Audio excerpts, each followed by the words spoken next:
자, 채만식의 미스터 빵 볼 텐데 일단은 잠깐 채만식에 대해서 여러분들이 잘 알아두셔야 됩니다. 채만식은요, 약 1930년대 주로 활동했던 세태 소설가인데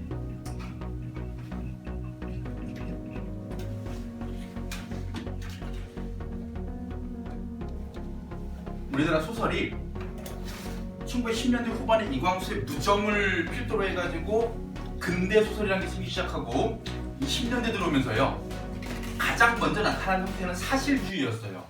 소설은 시대의 거울이다, 세상을 모방한다. 그래서 사실주의 소설들이 20년대 주를 이뤄가지고 현진건의 운수 좋은 날, 뭐 빈처 이런 작품들이 이제 중요하게 자리 잡다가 그 30년 넘으면서 그런 사실주의가 이렇게 세상의 모습을 보여주되 뭔가 좀 부정적인 모습, 뭔가 좀 우리가 좀 비판할 수 있는 모습을 딱 꼬집어낼 때 우리가 그걸 세태소설이라고 불러요. 그 중에 이 사람은 풍자의 기법으로 당시의 세태를 꼬집었는데, 그래서 채만식의 대표작들을 보면요, 시숙, 태평천하,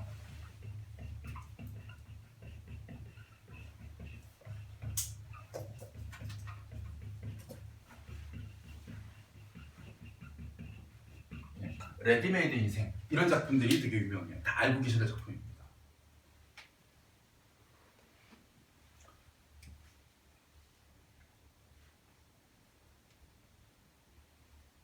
자, 여기에서 시숙 같은 경우에는 바보 아저씨라는 뜻으로 화자가 사회주의 운동을 하는 아저씨를 무능한 바보라고 이제 비판하고 있지만, 실제로 독자들은 그런 일본 사람의 밑에서 일하면서 앞으로 자기가 편안하게 살려면 꿈꾸고 있는 오히려 서술자를 꾸짖는 방식의 되게 재밌는 소설이에요. 시숙. 태평천하 옆을 별표 주시고, 요거는 나중에 제가 추가 설명할 일이 있을 겁니다. 누가 나오냐, 바로 윤직원 영감이라고 해서, 여기는 소설자고요. 이 사람이 많은 재산을 가지고 자기 아들에게 이 집안을 빛낼 것을 요구했지만, 아들은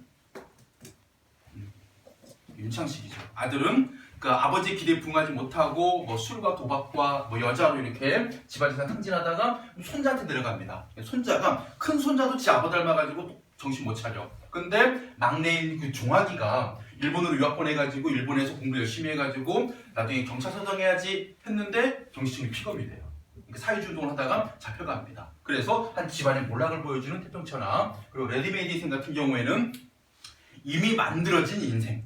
이게 일본 유학도 갔다 오고 명문대학을 나와가지고 되게 똑똑한 사람인데 30년대 경제공황을 겪으면서 신문사도 취직하지 못하는, 그러니까 어떤 인텔리의 자만심을 드러내고 있는, 그래서 여기서 K라는 인물이 나와요. 이 사람이 신문사 찾아가지고 취직시켜주세요. 아니, 자네 같은 사람이 지금 넘쳐나서 말이야, 일할 자리가 없어 하면서 취업을 못한 어떤 사람의 어떤 자존심, 우리 옛날에 그런 얘기 있었잖아요. 나 이대 나온 여자야. 이거는 자기 어떤 학식에 대한 자존심이잖아요. 이건 마찬가지예요. 자기 자존심을 버리지 못하고 현실에 순응하지 못하는 그 인물을 비꼬고 있는 작품입니다. 그러면 미스터 방은 뭐냐? 내려보겠습니다. 이 작품에서 중요한 거 뭐냐? 방산복이라는 인물입니다. 방산복.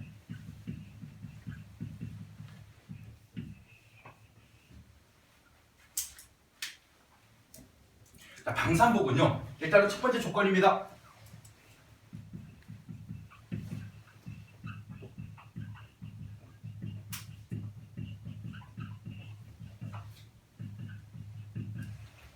별 볼 일 없는 집안에서 태어나서 별 볼 일 없는 부모 밑에서 자랐어요. 일단은 조건이 안 좋아요.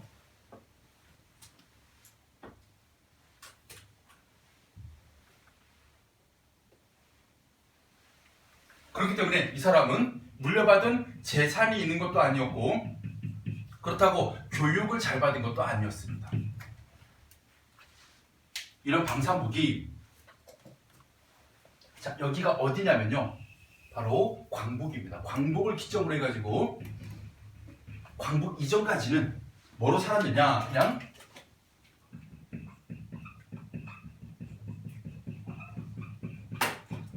남의 집에 가서 일해주는 상머슴 일꾼으로 살았어요. 되게 하찮은 존재였지. 그러다가 일본으로 가서 몇 년간 머물러요. 돈 못 벌고 옵니다. 중국으로 가요.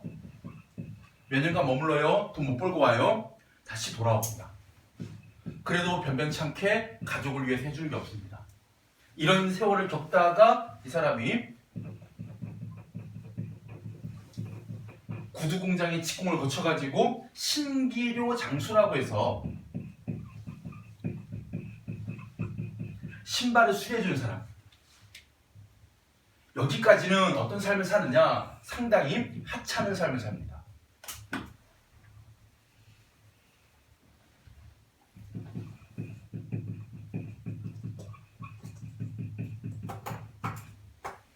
그러던 그가 광복 직후, 그러니까 미군정 시기예요.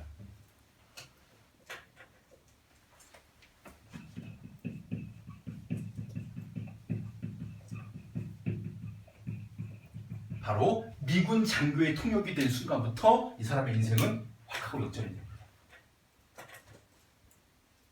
미군정 시기에는 미군 장교가 절대 권력이었거든요. 그 사람이 통역이 됐다는 것은 엄청난 권력과 부를 갖게 됩니다.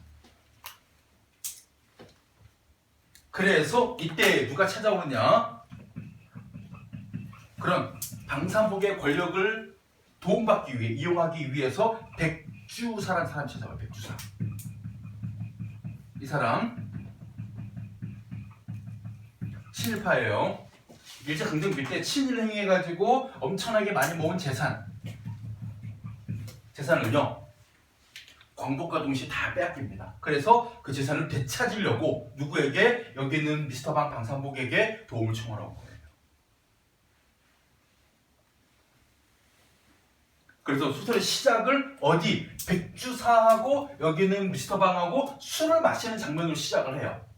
그러면서 뭐합니까? 백주사의 회상 속에서 소설자가 끼어들어가지고 이로 돌아갑니다. 그래서 차근차근 이랬던 방산복이가 지금 이렇게 됐네 한 이야기로 내용이 전개돼요. 그리고 뒷부분에 우리가 예측하지 못한 일이 벌어집니다. 자, 들어가 보겠습니다. 일단 발단 부분.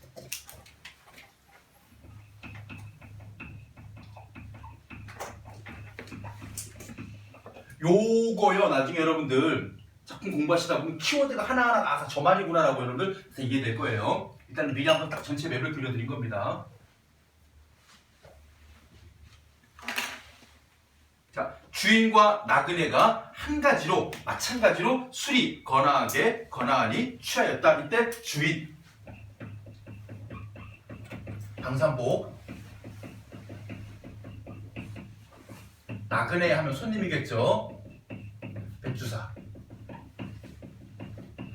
둘이 뭐합니까? 술을 마십니다. 술.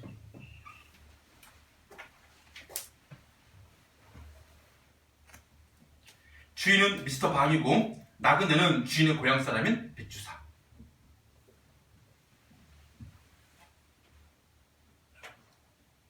자, 주인 미스터 방은 술이 거나하여 감을 따라 그 다음 보시면 이렇게 되어 있잖아요.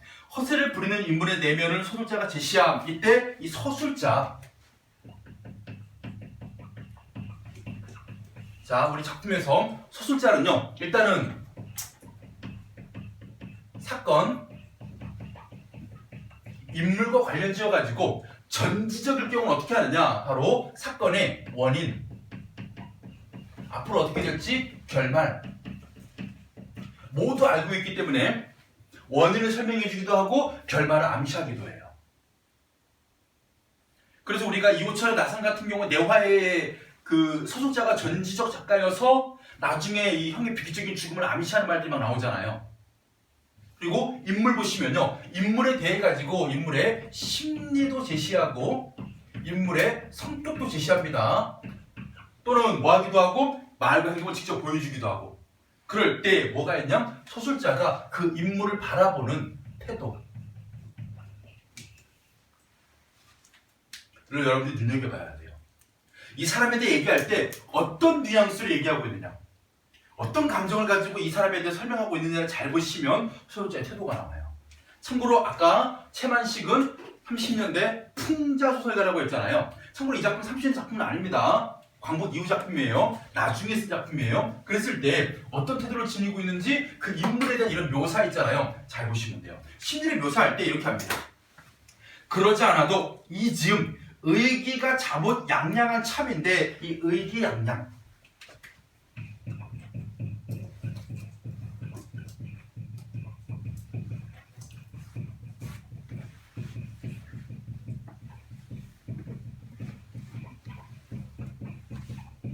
바로 현재 미군 장교 통역관으로 있는 미스터 방의 입지를 보여주는 말이에요. 의기양양한 상황입니다. 지금 뭐를 가졌다? 나는 절대 권력을 뒤에졌다. 이제 자신의 입지 의기양양합니다. 거기다가 술까지 들어간 판이고 보니 가뜩이나 기운이 불끈불끈 솟고 하늘이 바로 돈짝 많은 것 같은 모양이었다. 이거 뭐하고 있는 겁니까? 바로 허세를 부리고 있는 모습입니다. 허세. 그러면 뭐하고 있는 거예요? 이 작품의 소설자는 이런 방산복에 허세를 부리는 내면 심리를 제시해서 뭐하고자 방산복을 풍자하려는 의도로 이런 내면 심리를 제시한 것이죠. 이 사람 지금 뭐한 거야? 허세를 부리고 있어. 허세가 허장성세 줄임말이에요. 그리고 중요한 게 뭐냐면 실제 이 방산복의 권력은 자신의 능력으로 만든 권력이 아니라 미군 장교의 통역으로서 얻은 권력이거든요. 그러면 우리가 이럴 때 뭘 할 수 있느냐? 바로 호가 호위라고 해서 여우가 호랑이의 권세를 등에 업은 격이에요. 그럼 이때 여우는 누구이고 방산복이고 호랑이는 누굽니까? 미군 장교죠.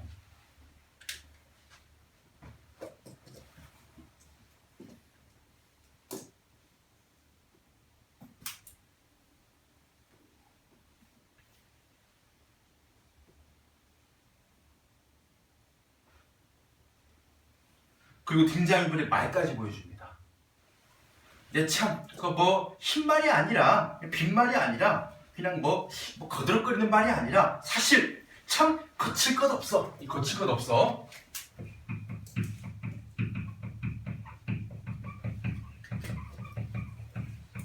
자, 일단 여기서 보여주는 거 지금 미스터 방은요 자기를 지금 가로막을 게 없다.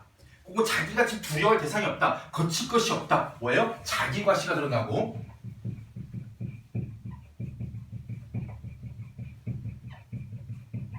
좀 이따 나오는 걸로 보면 알겠지만요. 같이 술을 마시고 있는 사람이 누구냐면요. 백주사, 방산복보다 어른이에요. 동네 어르신이에요. 불과 몇 년 전까지 있잖아요. 그 고향에서 상당히 잘 나가던 고위직 사람이었습니다. 백주사가. 그런 사람을 지금 앞에 앉혀놓고 술 마시면서 반말로 얘기하고 있죠. 그러니까 예의가 없는 태도예요.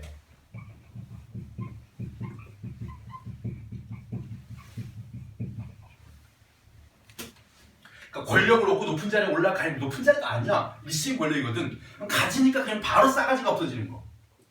이런 모든 것들이 전부 다 뭐예요? 이 미스터 방의 비판을 하겠다는 장치로 깔아두는 거예요. 애들아 이런 인물이야. 자기 능력도 아닌 걸 가지고 이렇게 허세를 떨고 있고 이렇게 막 과시하고 있고 세상 무서운 줄 모르고 심지어는 어른도 무시해. 이런 놈을 내가 욕해야 되겠어 안 해야 되겠어. 이런 인물이다 평가죠. 응? 어느 놈이 날 뭐라고 하며 날 괄시할 놈이 어딨어? 응? 지금 이 천지에 참 어림없어. 현재 자신이 가진 권력을 과시합니다. 누가 옆에서 저를 무엇라고를 하며 과시한단 말이지 공연히 연방 그 툭 나온 두 눈방울을 부리부리 왼편으로 30도는 넉넉 삐뚤어진 코를 벌심벌심 해가면서 참고로 이번에는 뭐까지? 인물의 외양까지.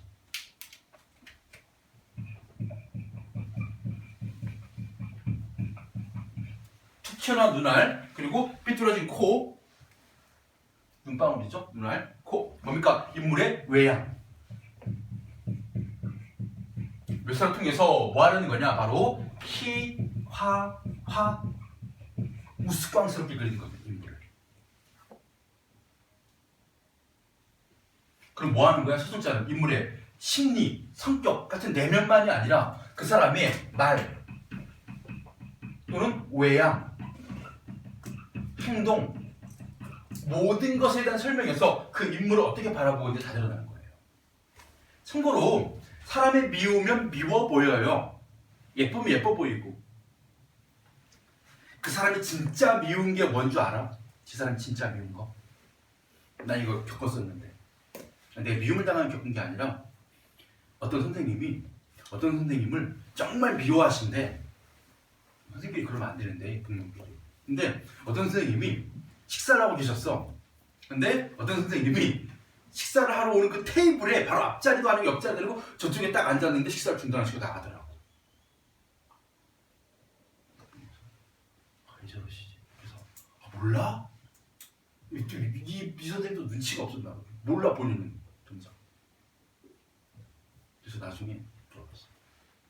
왜 그러는 건데? 딱 물어봤더니 아유, 밥 먹는 거 보면 미워. 사람이 밥 먹는 거 보는 게 미우면 진짜 미운 거래요. 먹는 거 미우면. 그러잖아요. 막 부모가 자식 입에 음식 들어가는 거 보면 너무 막 자기가 배부르고 막 기쁘잖아요.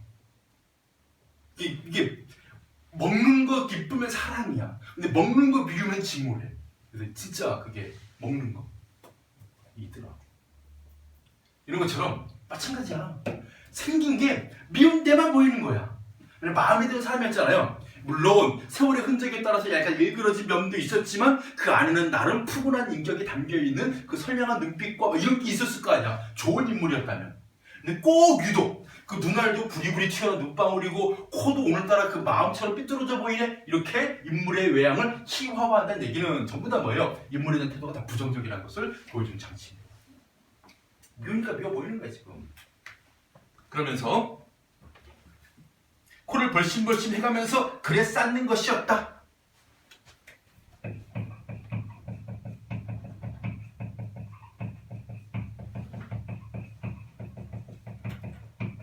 참고로 있잖아요.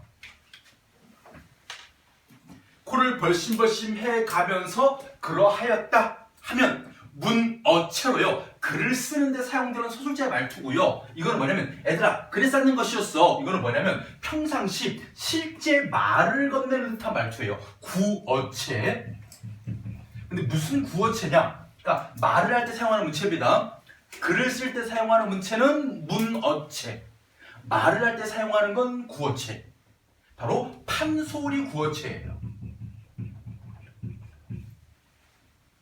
옛날에 판소리꾼이 관객들 모아놓고 여보시오들 아이돌 불한 놈이 이렇게 온갖 심술을 다 부리고 글에 쌓는 것이었습니다 라고 얘기하는 그 말투예요.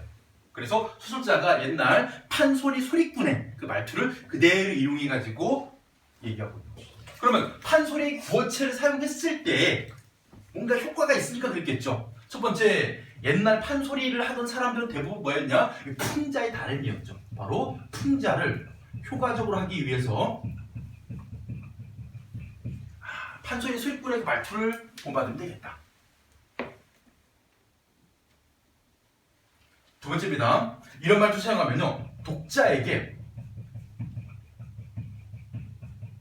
친근감을 주게 되어 있습니다. 독자에게 말을 건네는 것도 다정하고 상세하고 재미있게, 여러분들 제 얘기 들어보실래요? 제가 재밌게 얘기해 드릴게요. 그럼 독자는 서술자에게 마음을 열어요. 이 사람 꽤 호감적인데? 그럼 어떻게 되느냐? 그런 독자를 자기 편으로 만든 다음에 한 놈을 열심히 두들겨 패는 겁니다. 이제부터 제가 방산복을 깔 건데 여러분 제 얘기 잘 들어보세요. 나를 신뢰하게 만드는 거예요. 참고로 이런 기법이요, 이 작품에 다 나타납니다. 태평천하 같은 경우에는 아예 존댓말까지 써요. 경어체를 쓰면서 누구에게, 독자들에게 신뢰감을 주고 친근감을 주고 자기 편으로 끌어당긴 다음에 뭐 하느냐? 독자들에게요, 그 인물에 대한 공감, 동정심, 감정이입을 못하게 차단시켜버립니다. 절대 오죽하면 그랬을까 그런 마음 갖지 마세요. 아주 나쁜 놈이기 때문에. 그래서 자기 좀 끌어당기는 방법을 판소리 구어체로 이용한 겁니다. 우리가 문학작품 같은 경우에 얘들아, 아까 누구도 얘기하던데 재밌었더라고. 우리 그렇게 해야 돼. 문학은 예습이 자기 스스로 이렇게 자습서같이 지적어나 치는 말고 막 이상한 헛소리 적어놨잖아. 연두색으로. 그거 보지 말고 순수 교과서를 가지고, 교과서가 만약에 없으면 뭐 도서관 가가지고 이 채만식의 소설집을 빌리셔가지고 그냥 읽어보세요. 그럼 자기가 갖게 되는 느낌 하나 다 남아요. 아, 여기 나와 있는 미스터 방의 인물에 대해서 작가가 무지 싫은가 보다. 되게 그 사람이 되게 우스꽝스럽게 그려진 이유가 그런 사람들의 부류를 이 작가가 싫어하고 비판하나 보다 만 남기고 오면요, 제가 수업 시간에 해준 얘기가 전부 다 그런 내용을 전달하기 위해 사용된 장치들을 설명해주고 있는 거예요. 작가가 나 이 사람 완전 싫어. 이 사람 막 욕하고 까고 싶어. 그때 사용한 장치를 이렇게 제시하게 되면 이게 주제 요소가 되고 결국 뭐가 남아야 되냐면 작품 다 끝나고서 내가 느꼈던 그게 맞는 감상이었고 그걸 위한 이런 장치들이 존재하는구나. 작가 천재네. 이 느낌이 딱 나오면 그 작품을 정확하게 이해한 거예요. 그리고 그래야 그 작품이 오래 기억에 남아요. 이거는 소설만이 아니라 시도 그래요. 자기 느낌대로 시를 읽었을 때 전체적으로 느낌이 밝다, 어둡다, 따뜻하다, 차갑다, 뭔가 되게 슬프다, 기쁘다 이런 감정들이 느껴지잖아요. 그런 다음에 우리들에게 그런 감정을 전달하기 위해서 어떤 장치들을 썼나만 수업 시간에 나중에 듣고 그걸 합쳐서 복습하시면 돼요. 그래서 이 작품은 이런 작품이었어. 이런 걸 전달하기 위해서 이런 기법, 표현, 발상, 전개를 사용했어. 요게 여러분들 그 시험의 내용들인 거고. 만약에 예습이 안 된 상태에서 미리 작품을 읽어보지도 않고 어떤 느낌인지 모르는 상태에서 수업 받으면요 요것만 남아요. 요것만 남으면 어떻게 되는지 아십니까? 이게 왜 존재하는지를 모르기 때문에 외워야 되는 거예요. 소자 어땠고 뭐뭐 어땠고 그 다음에 뭐 말투 어땠고 하나하나 다 외우는 거야. 그런 식으로 나가다가는 이거 밑도 끝도 없습니다. 나중에 까먹고. 왜? 결국 왜를 모르기 때문에 미리 한번 읽어보셔야 돼요. 앞으로. 교과서 지금 받았죠 이미? 집에 있지 않나요? 세워서 주무시게 하지 마시고 그 문학 교과서를 잤어 말고 교과서 꺼내서 하루 날 잡고 쭉 하고 정중히 해보세요. 그러고 제 수업을 받든 학교 수업을 받든 그런 느낌으로 가야 돼. 3학년 올라가서도 마찬가지야. EBS 수능 특강 수능 완성도 그 느낌으로 가야 돼. 내가 먼저 쭉 읽어보고 어떤 느낌이었고 수업 시간에 뭐 EBS 강의에서 이런 내용을 전달하기 위해서 작가가 사용한 장치들이 이런 겁니다. 3번 문제가 대부분 그런 거거든. 보기 달리는 문제들도. 이런 걸 드러내기 위해서 작가는 이런 시를 사용했어. 이런 표현법을 사용했어. 무슨 말인지 아시겠죠? 좋은 말이었어요. 자, 계속 보겠습니다.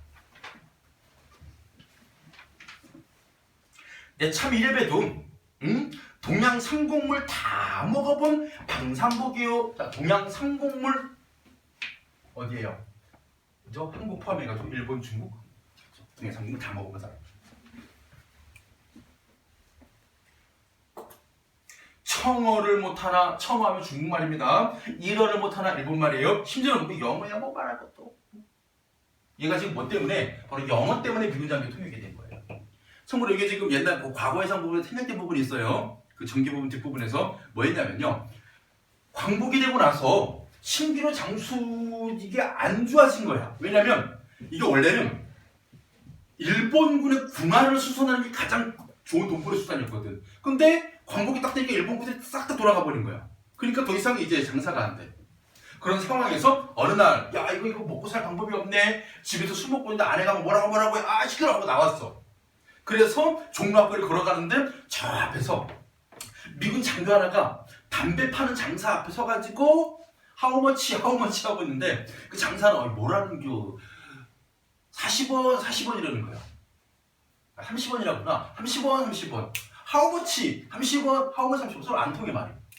그때 방송국 딱 옆에서 지나가다가 30원 하고 지나간 거야. 영어로.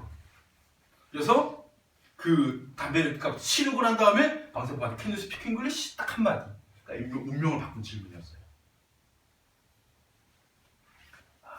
쓸데없는 옛날 생각난다. Can you speak English? 하니까.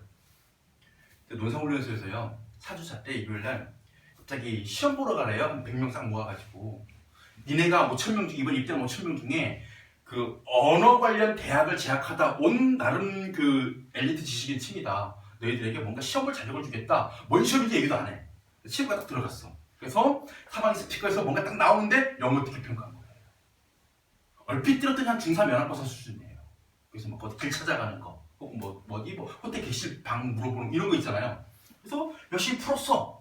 풀고 나서 나중에 좀 있다가 보니까 그 중에 30명을 추려가지고 니들이 합격했대. 그때 얘기해 주는 거야. 그 미군 부대에 근무하는 카투샤라 그래가지고 그 미군 부대에 근무하는 한국군이 되게 다르대 이게. 결과적으로 내가 못 겪었어. 합격해놓고 못 갔어. 그때 그 합격한 애들 나중에 끝나가지고 제대하고 먼 훗날 이제 예비 훈련 때 만나가지고 애가 군복이 다른 거야. 우리는 한국 군복 입었는데 어떤 애가 미국 군복을 딱 입고 온 거야. 야, 너 카시아 됐었냐? 그러니까 나중에 나 추가 합격해서 됐는데 내가 이렇게 비운 자리를 걔가 들어간 거야. 저는 시험 합격하고 못 갔어요. 왜 못 간 줄 아세요? 성분검사에서 결격 사유가 일어나가지고 못 간대요. 저 말고 한 명 더 못 갔거든. 한 명 못 간 데는 한림인데 고모부가 일본에 계신데 조총련이어서 조선인민민주주의 총연합회, 그러니까 그 고모부가 빨갱이고 막 그 미군 부대 못 들어간대. 그래서 걔는 까였어. 나는 왜 까인 줄 알아? 내가 모르는 사실을 국가가 말해줬어. 지금은 존재하지 않는 그 옛날 그 보안사, 기무사 이런 데서 원래 외삼촌이 3분이었대. 난 한 분인 줄 알고 살았거든. 20몇 년. 우리 어머니도 얘기 안 해주셨어. 이모들도 그 외할아버지 제삿날 모이잖아. 우리 어머니 고향이 외도거든. 저기 그 외도구역 있는 쪽에. 거기 가면 그냥 외삼촌 한 분에다가 그 다음에 우리 어머니 말고 이모 3분. 이렇게 난 원래 그냥 일남 4년 줄 알고 지냈었거든. 근데 그 군대에서 주교가 야 너를 외삼촌 3분인데 한 분인데요. 3분이었어. 두 분이 사상 때 돌아가셨는데 한날 1시에 다 돌아가셨어. 그리고 우리 미국 측에서나 이제 국가에서 생각하기를 제주도 사람들 특히 4.3 유가족들은 미국이 이게 그 오라리 방화 사건, 메이데이 사건으로 인해 가지고 미국이 이 4.3의 어떤 그 큰 잘못을 한 것으로 알고 있는 그런 반미 감정이 강하기 때문에 그리고 약간 그 폭도 성향들이 있는 그 가족들이기 때문에 못 들어간다는 거야. 아저씨 몰랐는데 나는 아예 삼촌이 있는지조차 모르고 살아온 사람인데. 심지어 우리 어머니는 폭도의 그 가족들이다 해가지고 뭐 연좌제 이런 걸로 뭐 할까봐 아예 그냥 쉬쉬해버리고 그냥 존재조차 묻어버린 거였어. 그 아픔을. 그래서 이걸 나는 20년 동안 몰랐지. 그래서 면회때 카시 다 떨어지고 면회때 그래서 나 어디 가냐 박격포 갔어. 그래서 쨘똥이 치고 막 이거 하는 거 같대. 우리 옆쪽에 조교가 권상우. 그때 몰랐었어. 그래서 면회 때 우리 때 면회했거든. 퇴소할 때 엄마 외삼촌 3분이었어? 와 진짜 어머니가 그 음식 싸가지고 오시거든. 그래서 막 돗자리 깔아놓고 막 치킨도 꺼내고 막 뭐또 막 꺼내다가 떨어뜨리니까 음식을 얼굴 하얘지시면서 갑자기 무슨 군대가 내가 무슨 소리냐고. 아니 그 국가가 얘기해주더라고. 이 대한민국이 외삼촌 3분이었다고. 2분이 상태 돌아가셨다고. 정말 지금은 이제 그 유가족이죠. 그래서 떨어졌어. 되는 애들이 갔어. 내 자리를 딴 놈이 치러서 간 거야. 좋았냐? 글쎄 왜? 용인에 딱 내렸는데 털 부숭부숭한 미국 장교가 딱 서가지고 뭐라고 했는데 난 알아들을 수 있어야 말이지. 못 알아들었는데 이쪽으로 가고 알아듣는 놈이 이쪽으로 갔다. 알아듣는 놈은 사무카츠샤, 못 알아듣는 놈은 전투카츠샤. 그 전투카츠샤가 뭐 했는데 탱크 들어가가지고 탄 담고 하면 뻥! 그 탄 담는 애. 사무카츠샤는 진짜 말고 사무실에서 워드 치는 애. 어쨌든 그렇게 미국 생활을 해봤네요. 미국은 별로야. 자, 그래서 보면 생각난 듯 맥주컵을 벌컥벌컥 단숨에 마신다. 그러고는 또 이제 방산복이 뭐가 나온다? 행동이 나와요. 행동.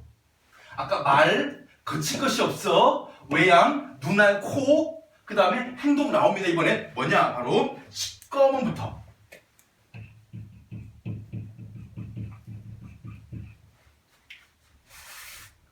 미안해. 흥분해서 진정할게. 시꺼먼. 손등으로 입술을 쓱. 손가락으로 김치 쪽을 늘름만져. 그러던 버릇이 미스터 방이요. 신사요. 방선생으로도 불리는 시방도 무심중 절로 나와서 손등으로 입술에 맥주 거품을 쓱 씻고 손가락으로 라두기 한 점을 집어다 으득으득 씹는다까지. 뭐냐? 바로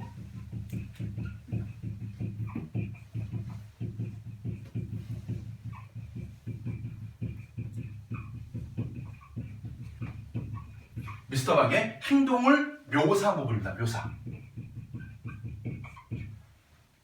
왜 이런 묘사를 했을까요? 바로 미스터 박이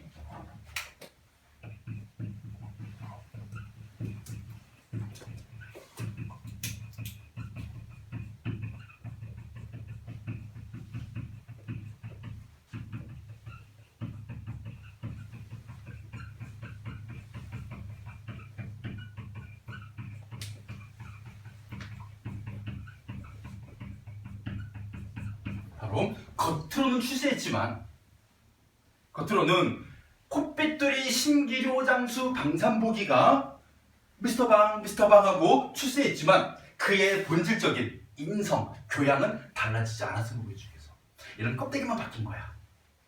그 옛날에 그 막대 먹고 천하고 되게 무식한 방산보고 그대로거든. 이걸 보여주기 위해서 인물의 행동을 제시합니다.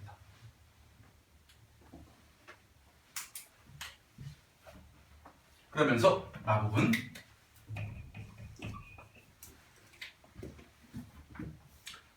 술은 참 맥주가 술입니다. 무슨 얘기입니까? 술 중에는 맥주가 최고예요 이 얘기죠. 어느 놈이 만일 무엇라고 시비를 하거나 괄신한다면 당장 그 라조기를 씹듯 으득으득 잡아 씹기라도 할 듯이 괄괄하던 결기가 그러다 벼랑간 어디로 가고 이번엔 맥주 추왕이 나오던 곳이었다. 술도 미국 사람네가 문명했죠. 무슨 얘기냐? 술도 미국 사람들의 술이 훨씬 뛰어나고 발전됐죠 이 얘기죠. 그러면서 조선 사람들은 아직도 멀었어. 멀고 말고 아직도 멀었지. 자, 이때 멀고 말고 아직도 멀었지. 이 맞장구.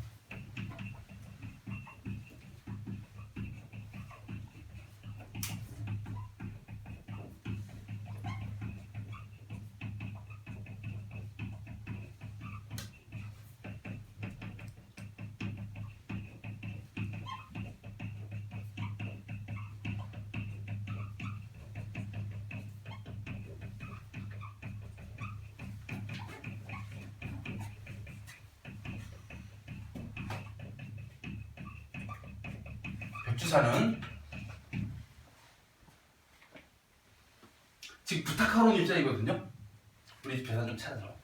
입장에서 상대의 비율을 맞추고자 할 겁니다. 상대의 비율을 거슬렸다가는 거기다가 지금 술 먹고 지금 라죽이 씹듯 으득으득하는 이런 방산복이 심리를 거슬렸다가는 야 뭘 멀어 조선 사람도 얼마나 훌륭한데 야 뭐 무슨 미국 놈 옆에 있다고 미국하고 네가 미국 사람이냐 이랬다가는 미스터 박이 지금 이 가진 권력 혹은 자기가 지금 가진 권력을 오히려 백주사에게 피해를 주는 일이 벌어질 수 있기 때문에 일부러 뭐 해줍니까? 비율을 맞추는 것이죠.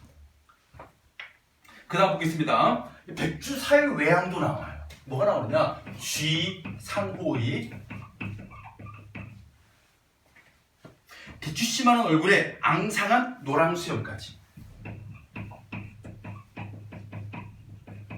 자, 요거는 누구의? 백주사의 외양이거든요. 자, 백주사의 외양을 지금 얼굴 모양의 쥐 그리고 대추씨만큼 작아 그리고 수염도 노래. 이건 뭡니까 여러분들? 멋있는 모습이 아니라 뭔가 쥐하게 되면 느껴진다 이미지가 있잖아. 어디서 다시 들어가신 분 1년 동안 남았다가 다시 들어가신 분 벌금 300억 맞고 모르세요? 전 대통령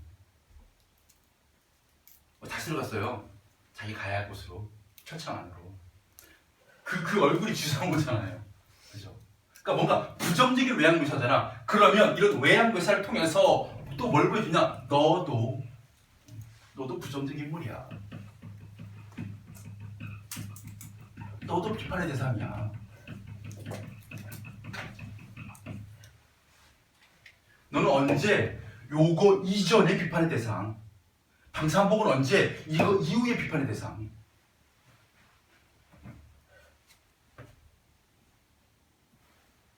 그러니까 30년대, 40년대 초반까지 이렇게 친일행위를 하면서 부와 권력을 쌓았던 백주사. 그리고 그 이후에 어지러운 시대를 틈타가지고 어떤 그 권력에 빌붙는 그런 존재 방산복도 비판의 대상. 딱 둘이 이제 만나 술 먹고 있는 거예요. 병을 들어 주인의 컵에 다 따르면서 그렇게 맞장구를 쳐 비위를 맞추는 것이었다. 왜 비위 맞춥니까? 부탁하는 입장이기 때문에. 백상도 좀 드시오.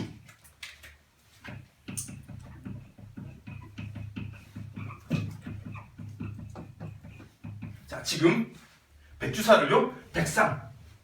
상이 옛날에 그 일본에 그 누구누구 상 이렇게 하거든요. 뭐 가네모토 상 이렇게 하듯이 상은 씨예요, 씨. 누구 씨? 김씨, 백씨, 이거 백씨거든요.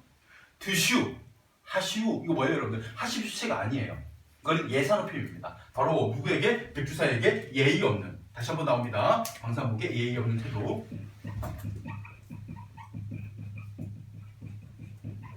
자, 이런 태도가 나오게 된 근본적인 이유가 뭘까요? 바로 자신이 가진 권력.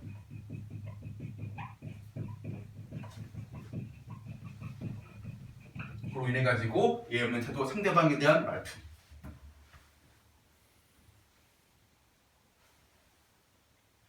난 과해. 나 많이 먹었어. 괜히 그리셔. 백상 주량은 다 아는데 만난지는 몰랐어도.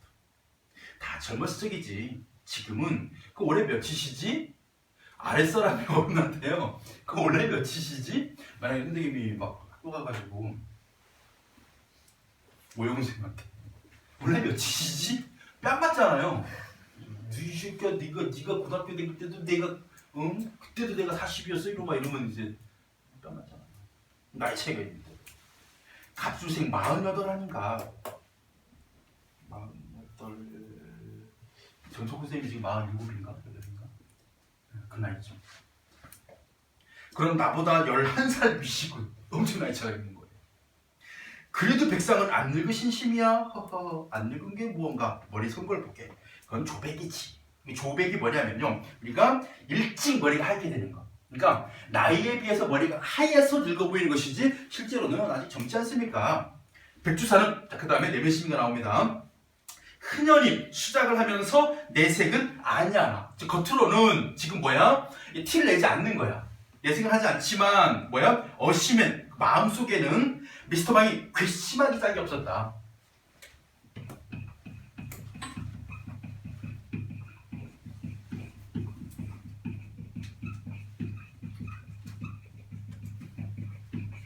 자, 요거는 바로 백주사의 내면 심리인데,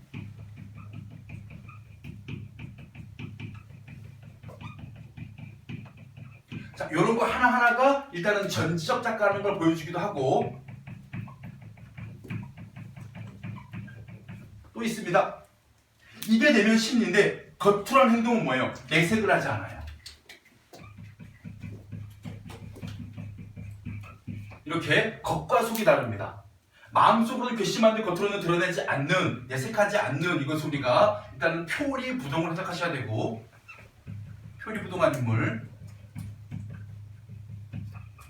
그리고 이런 표리부동한 이유가 뭐냐? 바로 뭐 하기 위해서?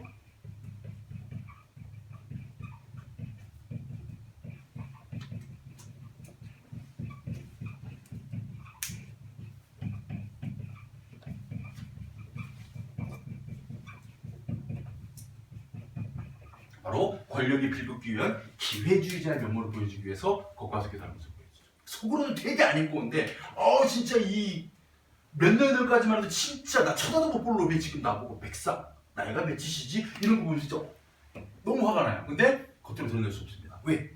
이 사람이 지금 권력을 가졌기 때문에, 내가 빌붙어야 되기 때문에, 원하는 바를 이루기 위해서 재산 찾아야 되거든.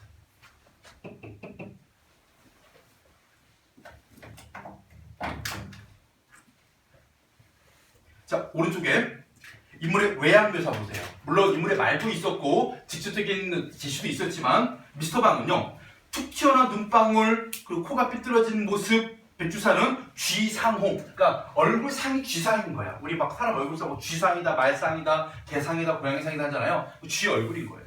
그리고 대추심한 얼굴에 앙상한 노랑 수염은 전부 다 우스꽝스럽게 희화하고 있고, 그러면서 뭐하고 있다? 희화화는 인물에 대한 풍자 효과를 높이는 장치 중 하나입니다. 인물의 외양을 희화화하는 것은 풍자의 효과를 높여주는 것으로, 여기서는 직접 외양을 이렇게 제시했잖아요. 이런 것은 우리가 어디에서? 바로 가면극에서 뭘 가지고? 바로 탈을 가지고 이런 걸 많이 하죠. 보통 누구의 탈? 양반이나 노승의 탈은요, 일부러 우스꽝스럽게 만들어요. 그러면서 뭐 하기 위해서? 풍자 효과를 높이기 위해서.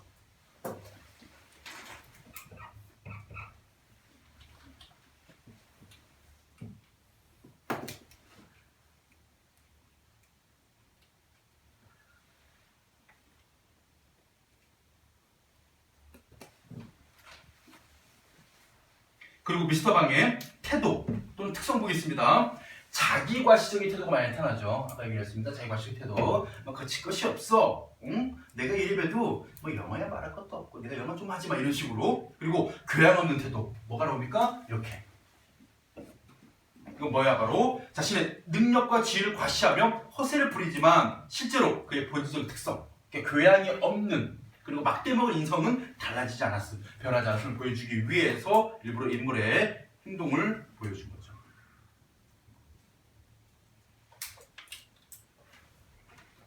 그 오른쪽에 얘들아 넘어가기 전에 2번 문제 보기에 별표 쳐두세요. 2번 문제 보기.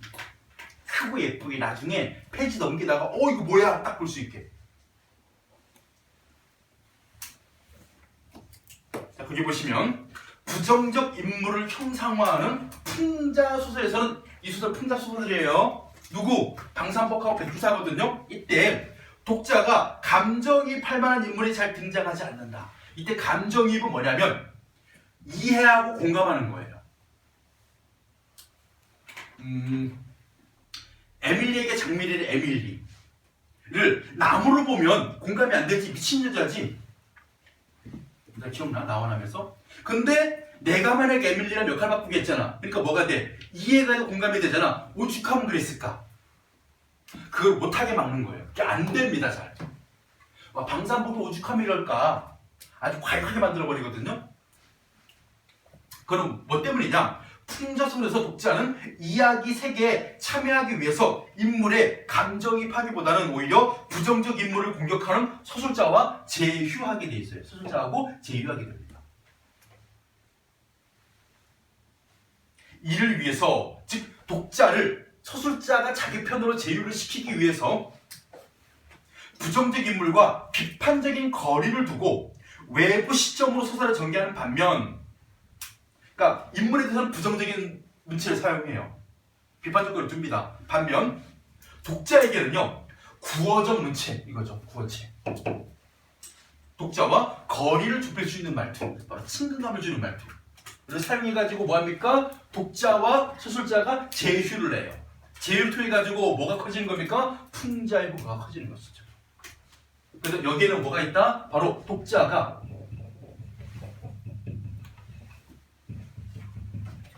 풍자의 대상에게 감정이입하는 것을 차단하는. 그러면서 누구? 독자가 서술자와 어떤 관계? 제휴 관계. 이쪽 만든다? 그 대표적인 게 뭐다? 바로 이 구어체의 문어. 이 문체예요. 판소리 구어체.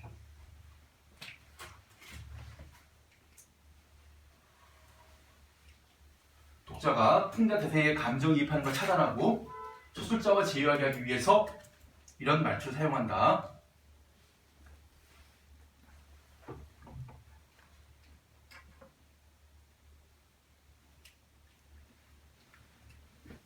그래서 나온 설명들이 다 이거에 대한 설명이에요. 그죠? 독자에게 말을 건네는 듯한 말투를 사용했다. 거리 좁히고 있다. 인물들이 희화하고 있다. 그래서 감정이입이 안 되게 비판적 거리를 두고 있다. 혹은 네 번째처럼 자기 과시적 태도를 보여줌으로 인해 반복적으로 보여줘가지고 감정이입을 막고 있다. 혹은 직접 이야기를 들려준 듯한 말투를 통해가지고 뭐 제휴를 바탕으로 말한다. 이런 말들이요. 다 이거에 효과를 얘기하는 것이죠. 다음 3번. 자, 이렇게 해서 일단은 이 부분까지 하고 다음 시간에 다음 주 시작해가지고 미스터 방을 마치도록 할게요. 마치면서 백다시 쪽에 작자 인상의 홍보전